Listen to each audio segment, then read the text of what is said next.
As Brumas de Avalon, Livro 3, O Gamo-Rei, Capítulo 2. Pela manhã, deve estar pronto para partir. Era como o terror de um sonho, o fato de falarem tão abertamente daquilo que eu mantive em segredo durante todos aqueles anos, mesmo durante o período em que ninguém acreditava que eu sobrevivesse ao seu nascimento. Eu poderia ter morrido, sem que ninguém soubesse que tive um filho do meu próprio irmão. Mas Morgause arrancou-me o segredo, e Viviane sabia. Há um velho ditado, segundo o qual 3 só podem guardar um segredo se 2 estiverem nos seus túmulos. Viviane tinha planejado isso, e me usou como havia usado Igraine. Mas o sonho estava começando a apagar-se, e a andear-se, e a mover-se, como se tudo estivesse submerso. Lutei para conservar o sonho, para ouvir, mas parecia que Arthur surgia nele e puxava a espada contra Gwydion, e o menino arrancava a bainha de Excalibur. Morgana deu um salto em sua cama em Camelot, agarrando-se ao cobertor. Não, disse para si mesma. Não era um sonho, não era apenas um sonho. Eu nem mesmo sei quem é a substituta de Viviane em Avalon.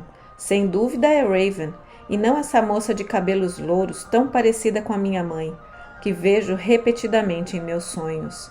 E quem sabe se tal mulher existe na face da terra ou em Avalon, ou se é um sonho confuso com a minha mãe. Não me lembro de ninguém que fosse, mesmo que de leve, parecida com ela na casa das donzelas. Eu devia estar lá. Era eu que devia estar ao lado de Viviane.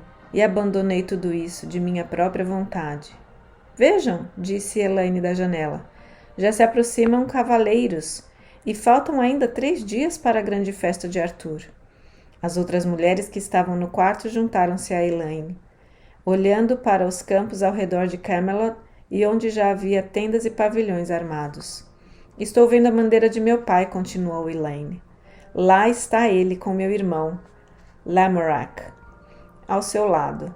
Ele já tem idade para ser um dos companheiros de Arthur. Será que o rei o escolherá? Ele não tinha idade para lutar em Mondibadon, não é? Perguntou Morgana. Não tinha idade, mas mesmo assim lutou, com todos os homens que eram capazes de aguentar o peso de uma espada e todos os jovens também, explicou Elaine com orgulho. Então não há dúvida de que Arthur fará dele um de seus companheiros, ainda que seja apenas para agradar Pellinor, comentou Morgana. A grande batalha de Mondibadon fora travada há 1 ano no dia de Pentecostes, e Arthur prometera fazer desse dia uma data comemorativa com grandes festas para saudar todos os seus velhos companheiros. E no Pentecostes também recebia todas as petições e distribuía justiça. E os reis vassalos dos reinos próximos compareciam ante ao grande rei para renovarem os seus votos de fidelidade. Você deve ir ajudar a rainha a vestir-se, sugeriu Morgana a Elaine. E eu também tenho de agir. Há muito o que fazer para a festa que se realizará dentro de 3 dias apenas. Sir Kai cuidará de tudo isso, retrucou Elaine. Sim, ele cuidará da alimentação e da instalação dos hóspedes, disse Morgana alegremente. Mas eu devo fornecer as flores para o salão, supervisionar o polimento das taças de prata, sendo provável que também tenha de fazer os bolos de amêndoas e doces. Além disso, Gwenfar deve ter ainda outras ideias. Na verdade, Morgana estava satisfeita por ter tantas coisas a fazer para os 3 dias de comemorações. Por isso a distraía do medo e do terror que o sonho lhe provocara. Naqueles dias, sempre que Avalon lhe surgia num sonho, ela procurava afastar essa lembrança com desespero. Não sabia que Kevin se dirigia ao norte, ao reino de Lot. Não, eu também nada sei agora. Foi apenas um sonho, dizia para si mesma. Mas quando encontrou o velho Taliesin, mais tarde, naquele mesmo dia, fez-lhe uma reverência, e quando ele estendeu a mão para abençoá-la, disse timidamente, Pai. Sim, minha querida filha. Há 10 anos, pensou Morgana, eu me teria irritado com o fato de Taliesin me falar sempre como se eu ainda fosse uma criança de 7 anos, que podia ir para seu colo e puxar a sua barba. Agora, de uma forma vaga, sentia-me reconfortada por isso. Kevin, o Merlin, virá para o Pentecostes? Não sei, minha filha, respondeu Taliesin com um sorriso bondoso. Ele viajou para o norte, para o reino de Lot, mas sei que ele gosta muito de você e que voltará a vê-la sempre que possível. Creio que nada impedirá que venha para esta corte, enquanto você estiver aqui, minha pequena Morgana. Será que todos aqui sabem que fomos amantes? Sem dúvida, eu fui discreta. Há um boato que corre pela corte, comentou Morgana com astúcia, de que Kevin, um arpista, fez o que eu quero, mas isso não é verdade. Minha cara, não se envergonhe nunca de amar, aconselhou Taliesin sorrindo novamente. E foi muito importante para Kevin que alguém tão gentil e graciosa como você... Está zombando de mim, senhor? Por que, minha querida? É filha de minha filha querida e gosto muito de você. Sabe que a considero como a mais bela e talentosa das mulheres. E não tenho dúvida de que Kevin pensa a mesma coisa, e talvez mais ainda. E você é a única pessoa desta corte, depois de mim, e a única mulher que pode conversar com ele sobre música em pé de igualdade. Se ignora que para ele o sol aparece e desaparece, quando você chega e sai, então é a única nesta corte que desconhece isso. Você bem merece que ele a considere a estrela guia de seus dias e noites. O Merlin da Bretanha não está proibido de casar-se se quiser. Ele não é de sangue real, mas é nobre de coração, e algum dia será o grande druida, se a sua coragem não lhe faltar. E no dia em que ele pedir sua mão, não creio que Arthur ou mesmo eu digamos não. Morgana baixou o rosto e olhou para o chão. Ah, pensou, como seria bom que eu gostasse de Kevin como ele gosta de mim. Quero-lhe bem, amo-o muito, tenho prazer em compartilhar de sua cama, mas casamento? Não, pensou ela, não, não e não, apesar de toda a sua dedicação. Não penso em casar-me, meu avô. Bem, você deve fazer aquilo que quer, minha filha, concordou Taliesin suavemente. Você é uma senhora e uma sacerdotisa, mas também já não é muito jovem. E como deixou Avalon... Não a estou censurando, mas acho que seria melhor que se casasse, que tivesse o seu lar. Não gostaria de vê-la passar todos os seus dias como dama de Gwenfar. Quanto a Kevin, o arpista, sem dúvida virá, se puder, mas ele não pode viajar com a rapidez dos outros homens. É bom que você não o despreze por ser aleijado, minha querida. Quando Taliesin afastou-se, Morgana caminhou até a casa das infusões, refletindo profundamente. Gostaria de amar Kevin como Taliesin julgava. Por que sou amaldiçoada com este sentimento por Lancelot? Durante todo o tempo em que ficou preparando água de rosas para os convidados lavarem as mãos e para dar sabor aos confeitos, pensou nisso. Bem, quando Kevin estava presente, pelo menos não tinha razão para desejar Lancelot, embora de nada adiantasse desejá-lo, pensou com tristeza. O desejo deve ser recíproco, ou de nada valerá. Resolveu que se Kevin voltasse à corte, ela lhe daria a recepção que ele gostaria de ter. Sem dúvida, casar-me com ele não seria a pior das decisões. Avalon está perdida para mim. Pensarei nisso. E, na verdade, meu sonho se está confirmando até agora, pois ele esteve no reino de Lot, e pensei que a visão me tivesse abandonado.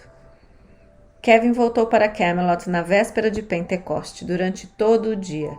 Visitantes acorriam a Camelot e a área vizinha como se fossem para a feira de colheita e feira da primavera.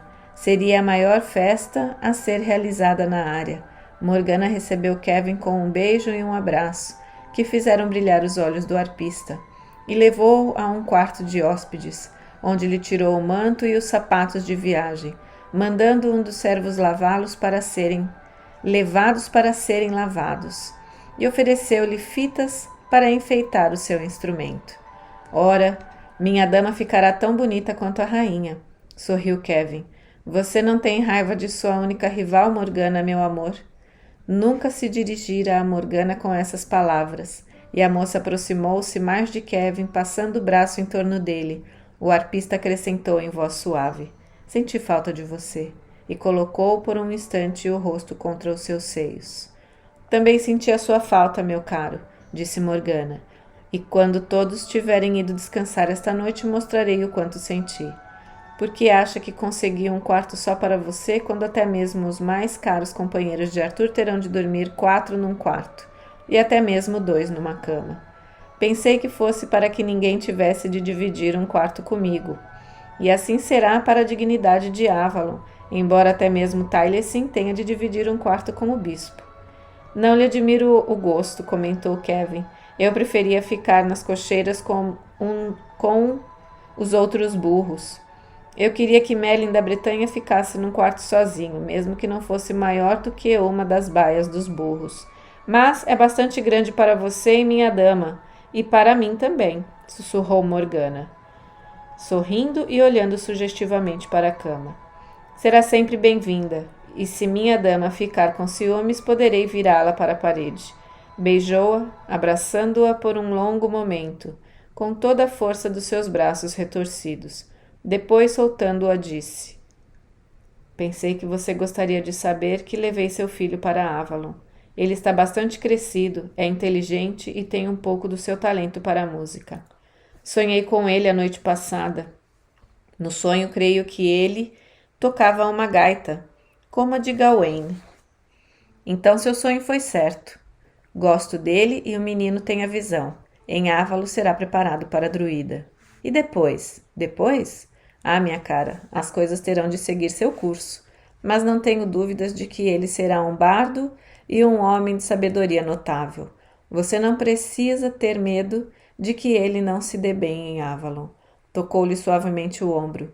Gwydion tem os seus olhos. Morgana gostaria de ter-lhe feito mais perguntas, mas falou de outra coisa.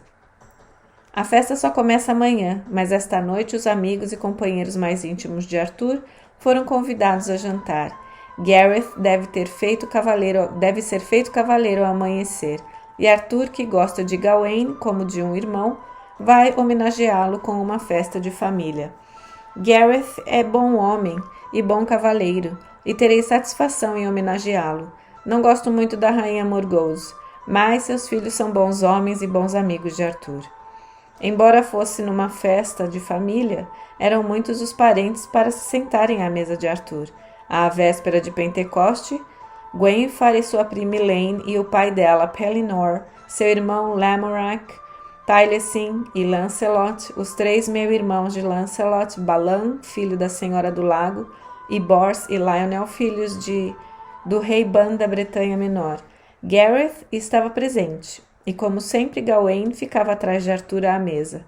O rei havia protestado ao entrarem no salão. Sente-se aqui ao nosso lado esta noite, Gawain. Você é meu primo e o rei de Orkney, e não me agrada que fique em pé como um criado atrás da minha cadeira. Tenho orgulho em ficar de pé e servir ao meu senhor e rei, afirmou Gawain, e Arthur inclinou a cabeça. Você me faz sentir como aqueles velhos Césares, queixou-se. Será que preciso ser protegido dia e noite, até mesmo em minha própria casa? Para a dignidade do seu trono, senhor. O rei é como os Césares e até mais, insistiu Gawain, provocando uma risada em Arthur. Nada posso negar aos que foram meus companheiros. Então, sussurrou Kevin a Morgana, que estava sentada ao seu lado. Não é orgulho ou arrogância, mas apenas o desejo de agradar aos companheiros. Creio sinceramente que sim, respondeu ela, também em voz baixa. Creio que é disso que Arthur mais gosta, ficar sentado em seu salão, contemplando a paz que conseguiu. Quaisquer que sejam as suas falhas, ele realmente ama a ordem e o império da lei. Mais tarde, Arthur fez um gesto pedindo silêncio e chamou o jovem Gareth para junto de si. Esta noite você fará a vigília das armas na igreja, e pela manhã, antes da missa, o cavaleiro tem uma escolha, de sua escolha, fará de você um dos meus companheiros. Serviu-me bem e com honra, embora jovem. Se quiser, eu mesmo o farei cavaleiro, mas compreenderei que prefira receber essa honra das mãos do seu irmão. Gareth usava uma túnica branca, seu cabelo era como um halo dourado, e tornou em torno do seu rosto. Parecia quase uma criança, um menino crescido com quase 2 metros, de ombros largos como um touro. Tinha no rosto uma penugem dourada, ainda muito fina para ser raspada. Gaguejando um pouco, com a preocupação, ele disse: Senhor, peço-lhe, não quero ofendê-lo nem ao meu irmão, mas, se ele quiser, eu gostaria de ser feito cavaleiro por Lancelot, meu rei e senhor. Ora, se Lancelot aceitar, eu não faço objeções. Morgana lembrou-se do menino que chamava de Lancelot um cavaleiro de madeira, pintada que havia feito para ele. Quantas pessoas conseguem realizar um sonho infantil como Gareth? Perguntou-se. Lancelot disse em voz grave: Será uma honra para mim, primo. E o rosto de Gareth iluminou-se como a luz de uma tocha tivesse caído nele. Lancelot voltou-se então para Gawaine e, como quem cumpre um dever de cortesia, acrescentou: Mas cabe a você, meu primo, dar licença. Você faz o papel de pai deste rapaz e eu não quero usurpar o seu direito. Gawaine olhou constrangido para um e para o outro, e Morgana notou que Gareth mordia o lábio. Talvez só então compreendesse que sua atitude poderia ser considerada como ofensiva pelo irmão. Além disso, o rei dera-lhe a honra de oferecer-se para sagrá-lo cavaleiro, e ele a recusara. Que criança era, apesar do seu tamanho e sua força, de uma precoce habilidade nas armas. Quem poderia preferir ser sagrado cavaleiro por mim, quando Lancelot está pronto a fazê-lo? Disse Gawaine com impaciência. Lancelot abraçou os dois. Vocês me concedem uma honra demasiado grande. Bem, rapaz, vá para suas armas e eu irei fazer-lhe companhia na vigília depois da meia-noite. Gawaine ficou olhando para o rapaz enquanto este se afastava com seus passos largos e desajeitados, e depois disse: Você devia ser um daqueles velhos gregos, como conta a lenda que lemos quando crianças. Como era mesmo o nome dele? Aquiles, cujo verdadeiro amor era o jovem cavaleiro Patroclus. E nenhum dos dois dava importância às belas damas da corte de Troia. Todos os rapazes desta corte adoram-no como um herói. E é pena que você não tenha as preferências gregas em matéria de amor. O rosto de Lancelot tornou-se vermelho. Você é meu primo, Gawaine, e pode dizer-me tais coisas, mas eu não toleraria isso de ninguém mais, mesmo como brincadeira. Gawaine deu uma gargalhada sonora. Sim, uma brincadeira com quem só professa devoção à nossa casta rainha. Não ouse! Exclamou Lancelot, avançando sobre ele e segurando-lhe o braço com força suficiente para quebrá-lo. Gawaine lutou para libertar-se, mas Lancelot, embora menor do que ele, dobrou-lhe o braço para trás, rugindo de ódio como um lobo enraivecido. Parem! Não se permitem lutas no salão real. Cai desajeitadamente interpôs-se entre eles, e Morgana procurou contemporizar. Ora, Gawaine, e o que dirá você de todos esses padres que professam devoção à Virgem Maria acima de tudo mais? Dirá que eles têm uma escandalosa devoção carnal ao seu Cristo? E, na verdade, ouvimos contar que nosso Senhor Jesus Cristo não se casou nunca, e que entre os 12, por ele escolhidos, havia um que se reclinou em seu peito na ceia. Gwenfar deu um grito chocada. Morgana, cale-se! Que brincadeira blasfema! Lancelot soltou o braço de Gawaine, que ficou esfregando a marca lhe deixada. Arthur voltou-se para eles com uma expressão séria. Vocês são como crianças, meus primos, brigando dessa maneira. Deverei mandá-los para a cozinha para serem castigados por Cai? Vamos, voltem a ser amigos. Não ouvi a brincadeira, mas qualquer que fosse, Lance não pode ter sido assim tão grave. Gawaine riu e disse: Eu estava brincando, Lance. Eu sei perfeitamente que você é perseguido por muitas mulheres. Para que pretendesse estar falando a sério? Lancelot sacudiu os ombros e sorriu com um pássaro com as penas arrepiadas. Todos os homens da corte invejam a sua formosura, Lance, completou Cai. E esfregando a cicatriz que lhe contraía o canto da boca num falso riso, acrescentou: Mas isso nem sempre é uma vantagem, não é mesmo, primo? Tudo terminou com gargalhadas bem-humoradas, Porém, mais tarde, Morgana, ao atravessar o pátio, encontrou Lancelot andando nervosamente, agitado, com as penas ainda arrepiadas. O que há, meu primo? Por que está tão agitado? Eu preferia deixar a corte, suspirou ele. Mas a rainha não permitirá. Nem mesmo com você, Morgana, falarei sobre a rainha, respondeu ele secamente, e foi a vez de Morgana suspirar. Eu não sou a vigia da sua consciência, Lancelot. E se Arthur não se importa, quem sou eu para dizer uma palavra de censura? Você não compreende, exclamou com impaciência. Ela foi dada a Arthur como coisa que se compra num mercado, como parcela de uma compra de cavalos, porque o pai queria ser parente do grande rei, como parte do preço. Não obstante, é demasiado fiel para protestar. Eu não disse uma palavra contra ela, Lancelot, lembrou Morgana. Você está ouvindo acusações feitas por você mesmo, e não dos seus lábios, ou dos meus. Eu poderia fazer com que ele me desejasse, mas essa consciência tinha um gosto amargo. Havia feito esse jogo certa vez, e além do desejo, Lancelot sentira medo, como tinha medo da própria Viviane. Temia a ponto de odiá-la, devido a esse desejo. Se o rei mandasse, Lancelot se casaria com ela, mas dentro em pouco a odiaria. Você me amaldiçoou, e creia-me que sou maldito, tornou ele, olhando-a nos olhos. E de súbito, a velha raiva e desprezo desapareceram. Ele era o que era. Morgana tomou-lhe as mãos. Primo, não se aborreça com isso. Foi há muitos, muitos anos, e não creio que algum deus ou deusa ouça as palavras de uma moça irritada, porque foi desprezada. E tudo não passou disso. Lancelot deu um suspiro e começou a andar novamente. Eu poderia ter matado Gawain essa noite, admitiu por fim. Foi bom que você nos detivesse, mesmo com aquela brincadeira blasfema. Eu tenho de enfrentar isso durante toda a minha vida.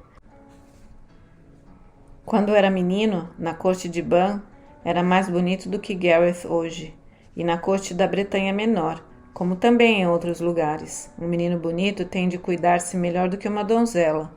Mas nenhum homem vê ou acredita nessas coisas, até ter experiência delas, e pensa que tudo não passa de pilhéria ou mais ou menos vulgar, feita sobre outras pessoas. Houve uma época em que eu também pensei assim, e depois me convenci de que nem sempre eu era o que pensava. Houve um longo silêncio durante o qual ele ficou olhando para as pedras no pátio. Por isso, entreguei-me à experiência com as mulheres, qualquer mulher, que Deus me perdoe, até mesmo com você, que foi criada por minha mãe e era sacerdotisa dedicada à deusa. Poucas mulheres, porém, me excitavam, até que a conheci. Morgana sentiu-se contente por não ter dito o nome de Gwenhwyfar, e a partir daquele momento não houve nenhuma outra. Com ela, eu sei que sou homem. Mas ela é mulher de Arthur. Meu Deus! Lancelot voltou-se e bateu com a cabeça no muro. Você pensa que isso não me atormenta? Ele é meu amigo. Se Gwenhwyfar fosse casada com qualquer outro homem nesta terra, eu a teria levado comigo para longe. Morgana viu os músculos de sua garganta se contraírem quando ele engoliu em seco. Não sei o que vai ser de nós, e Arthur precisa de um herdeiro para o seu reino. O destino da Bretanha é mais importante do que o nosso amor. Eu quero bem a ambos e vivo atormentado, Morgana, atormentado. Tinha os olhos arregalados e por um momento Morgana teve a impressão de ver nele um sinal de loucura. O que poderia eu ter dito ou feito naquela noite? Costumava perguntar-se, mesmo muito tempo depois daqueles acontecimentos. Amanhã pedirei a Arthur que me mande para longe, para alguma missão difícil, como acabar para sempre com o dragão de Pelennor, conquistar os nortistas selvagens que vivem além da muralha romana. Não importa qual, Morgana, qualquer coisa, desde que me afaste daqui. Percebendo na voz dele uma tristeza maior do que as lágrimas, Morgana teve vontade de abraçá-lo e acalentá-lo como se fosse uma criancinha. Acho que teria matado Gawain nessa noite, se você não nos tivesse contido. e ele estava apenas brincando. Teria morrido de horror se soubesse. Lancelot afastou os olhos e murmurou: Não sei se o que ele disse é verdade. Eu devia agarrar Gwenfor e fugir daqui antes que se transforme num escândalo para todas as cortes do mundo. O fato de eu amar a mulher do rei e ainda assim não poder separar-me de Arthur. Não sei se amo Gwenfor porque com isso aproximo-me ainda mais dele. Morgana estendeu a mão para silenciá-lo. Havia coisas que preferia não ouvir, mas Lancelot não notou. Não tenho de contar a alguém ou morrerei sufocado. Morgana, você sabe como me deitei a primeira vez com a rainha? Eu a vinha amando há muito tempo, desde que a vi em Avalon, mas acreditava que viveria e morreria com esta paixão frustrada. Arthur é meu amigo e eu não o trairia. E ela, você não deve imaginar que ela me tenha tentado alguma vez? Mas foi por vontade de Arthur. Aconteceu em Beltane, e Lancelot contou-lhe tudo, enquanto Morgana ouvia estupefata, pensando apenas: foi assim então que o talismã funcionou. Eu preferia que a deusa me fizesse leprosa ter dado esse talismã a Gwenfor. Mas isso ainda não é tudo, suspirou ele. Enquanto estávamos na cama, nunca alguma coisa tão... Engoliu em seco e procurou encontrar palavras para dizer a Morgana. Não desejava ouvir. Eu toquei Arthur, acariciei-o. Eu a amo, ó Deus. Não me entenda mal, eu a amo. Mas se ela não fosse a mulher de Arthur, se não fosse por isso, duvido que mesmo ela... E soluçou, e não pôde terminar a frase enquanto Morgana permanecia imóvel, num espanto que a tornava muda. Fora essa então a vingança da deusa que ela, que amava Lancelot, sem esperanças, se tornasse a confidente dele e a mulher que ele amava, que fosse depositária de todos os medos secretos de Lancelot. Não podia revelar a mais ninguém as paixões incompreensíveis da sua alma. Lancelot, você não devia dizer tais coisas para mim, não para mim. Há algum homem, a Taliesin, há um sacerdote. O que pode um padre saber disso? Perguntou ele desesperado. Nenhum homem sentiu isso, creio. Deus sabe que conheço muito bem os desejos dos homens. Eles não falam de outra coisa. E de vez em quando alguém revela coisas estranhas, mas nunca nada tão estranho e tão mal com isso. Eu estou perdido, exclamou, e esse é meu castigo por ter desejado a mulher do meu rei. Ter de viver numa servidão terrível, que até mesmo Arthur, se soubesse, me odiaria e desprezaria. Ele sabe que amo Gwenfor, mas isso nem ele me poderia perdoar. E ela, quem sabe ela, até mesmo ela, não me odiaria e desprezaria. Sua voz sufocou-se num silêncio. Morgana só pôde dizer as palavras que aprendera em Avalon. A deusa sabe o que existe nos corações dos homens, Lancelot. Ela o consolará. Mas isso é um desprezo à deusa, tornou ele horrorizado. E o que pode fazer o homem que vê a mesma deusa na face da mãe que o gerou? Não me posso voltar para ela. Sinto-me quase tentado a jogar-me aos pés do Cristo. Seus padres dizem que ele pode perdoar qualquer pecado, por pior que seja, como perdoou aos que o crucificaram. Morgana retrucou com violência que nunca vira qualquer indício de que os padres fossem tolerantes e compreensivos com os pecadores. Sim, sem dúvida, você tem razão, admitiu Lancelot, olhando para as pedras. Não há ajuda em parte alguma até que eu seja morto em combate, ou fuja daqui para atirar-me no caminho de algum dragão. Esfregou com o pé na folha da grama que nascia entre as pedras do pátio. E naturalmente o pecado, o bem e o mal, tudo isso são mentiras contadas pelos padres e pelos homens. A única verdade é que crescemos, morremos e desapareceremos, como esta folha de grama aqui. Bem, vou participar da vigília de Gareth, como prometi. Pelo menos ele me ama com toda a inocência, como um irmão mais novo ou um filho. Eu teria medo de me ajoelhar ante o altar se acreditasse numa palavra do que os padres dizem, condenando como estou. Eu mesmo assim, como desejo que houvesse um Deus que me pudesse perdoar e me fizesse saber que estou perdoado. Começou a afastar-se, mas Morgana agarrou a manga bordada da túnica da festa que usava. Espere, que história é essa de vigília na igreja? Eu não sabia que os companheiros de Arthur haviam se tornado tão carolas. Arthur pensa com frequência na cerimônia em que foi feito rei na Ilha do Dragão. Disse certa vez que os romanos, com os seus numerosos deuses e o velho povo pagão, tinham alguma coisa que era necessária à vida. O fato de que os homens, ao assumirem alguma obrigação séria, deviam fazê-lo em meio às orações e ter presente ao seu grande significado. Por isso, conversou com os padres, e estes estabeleceram um ritual, segundo o qual, quando qualquer companheiro novo ainda não temperado pela batalha, onde é julgado pelo próprio confronto com a morte, quando um homem que ainda não passou por essa prova é feito companheiro, há uma cerimônia especial, em que faz uma vigília e reza a noite toda ao lado de suas armas. Pela manhã, confessa seus pecados e é purificado, para depois então ser feito cavaleiro. Ora, então é uma espécie de iniciação nos mistérios, mas Arthur não é regente de mistérios, não tem o direito de conferi-los a ninguém, ou fazer iniciação, e tudo isso misturado com o nome do seu Cristo. Pela deusa, será que eles pretendem até mesmo usar os mistérios? A resposta de Lancelot foi defensiva. Ele consultou Taliesin, que concordou.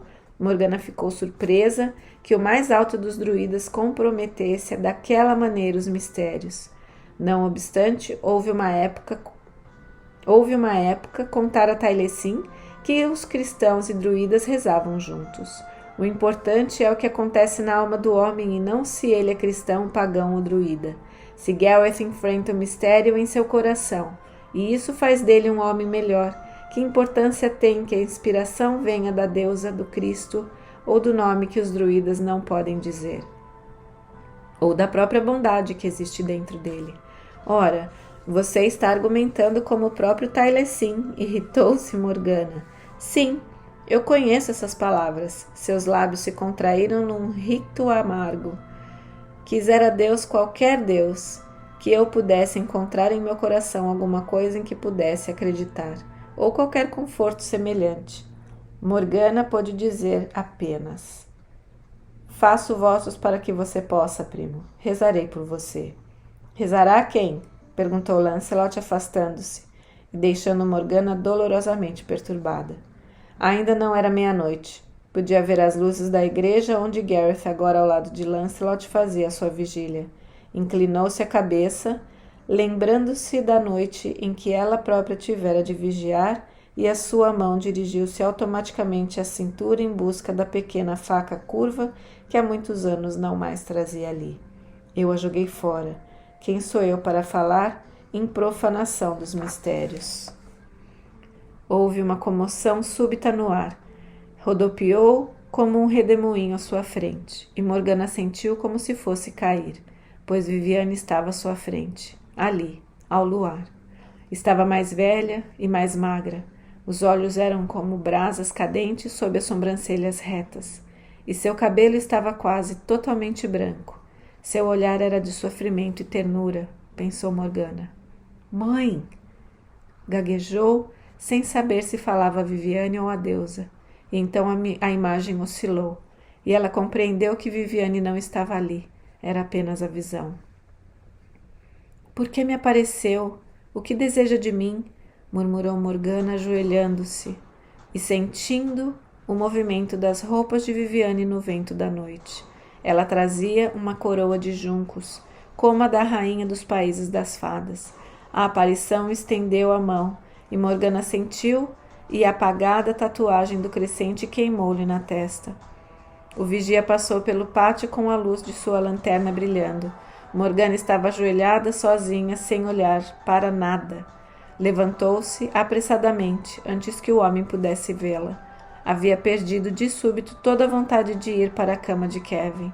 Ele estava à espera, mas se não fosse, não pensaria em censurá-la.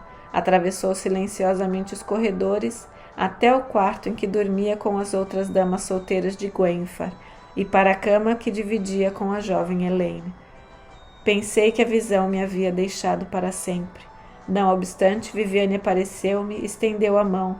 Estará Avalon precisando de mim? Ou isso quer dizer que eu, como Lancelot, estou ficando louca?